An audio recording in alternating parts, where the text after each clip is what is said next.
ترکی کے صدر رجب Tayyip Erdogan کے پیر شیخ محمود آفندی نقشبندی۔ شیخ محمود آفندی شمالی ترکی کے رہنے والے ہیں۔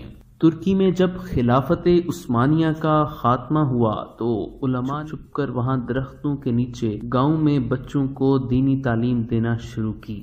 جب وہاں فوج کے لوگ آتے تو فوراً بچے کھیتی باڑی میں مشغول ہو جاتے اور یوں محسوس ہوتا تھا کہ یہ بچے کوئی تعلیم حاصل نہیں کر رہے۔ انہی طالب علموں میں ایک طالب علم شیخ محمود آفندی نقشبندی بھی شامل ہیں، جنہوں نے اسی طرح تعلیم حاصل کی۔ اپنے گاؤں میں تعلیم کا سلسلہ جاری رکھنے کے دوران ان کے 2 خلفاء کو شہید بھی کیا۔ پھر انہوں نے وہاں سے شہر کا رخ کیا۔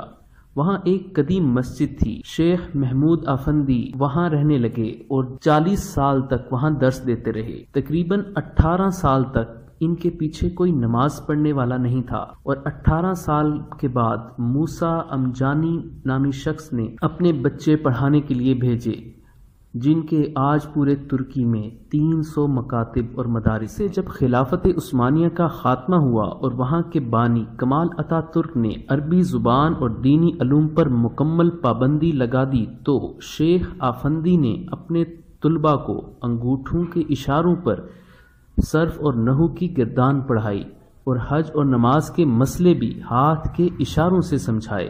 شیخ محمود آفندی نے بہت ساری کتابیں لکھیں، جن میں قرآن مجید کا ترکی زبان میں ترجمہ 18 جلدوں میں بھی شامل ہے۔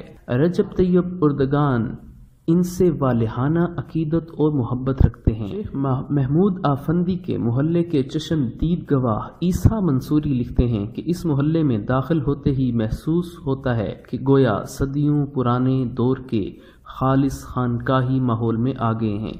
لوگوں کا لباس، حلیہ سب ہی شریعت کے مطابق ہوتا ہے، خواتین بلکہ بچیاں تک پورے حجاب میں ہوتا ہے۔ ترکی میں شیخ محمود آفندی ایک دینی صاحبان کا درجہ رکھتے ہیں۔ ان کے مرید شریعت کے پابند ہیں اور لاکھوں میں ہیں۔ ان کے مریدوں کو عمدہ سفید اماموں اور لمبی قمیضوں میں ملبوس دیکھا جا سکتا ہے۔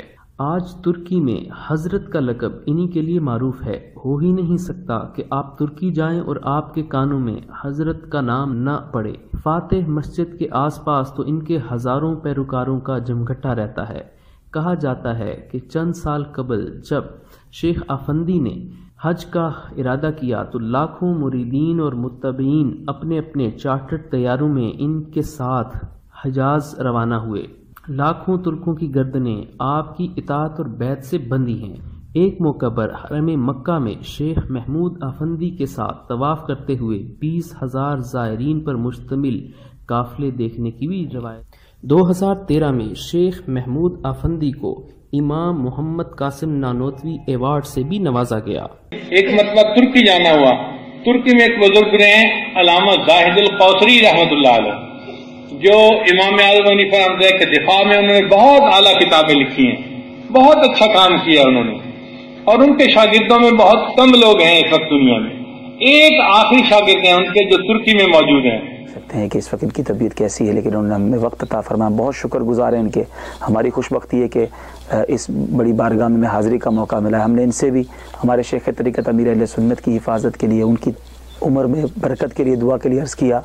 دعوت اسلامی ترکی میں مزید اس کو برکتیں ملیں، ہمارا کام یہاں مزید بڑھے، اس کے لیے ہم نے ان کو عرض کیا۔ انہوں نے اپنی دعاؤں سے یقیناً ہمیں نوازا اور اپنے پاس اپنے قدموں میں بیٹھنے کا شرف دیا۔ الحمدللہ یہی درس ہمیں دعوت اسلامی دیتی ہے کہ علماء کا قرب حاصل کیا جائے، علماء کے قدموں میں بیٹھا جائے، علماء سے رہنمائی لی جائے، ان کی دعائیں لی جائیں اور دعوت اسلامی کا کام کیا جائے۔ ہمیں بہت امید ہے ان کی برکتیں ہمیں ملیں گی اور ان کی برکتوں سے انشاءاللہ دعوت اسلامی کو مزید ترکی میں ترقیاں ملیں گی انشاءاللہ۔ جزاک اللہ خیر، جزاک اللہ خیر الدائم۔ اللہ والوں سے ہے جو وابستہ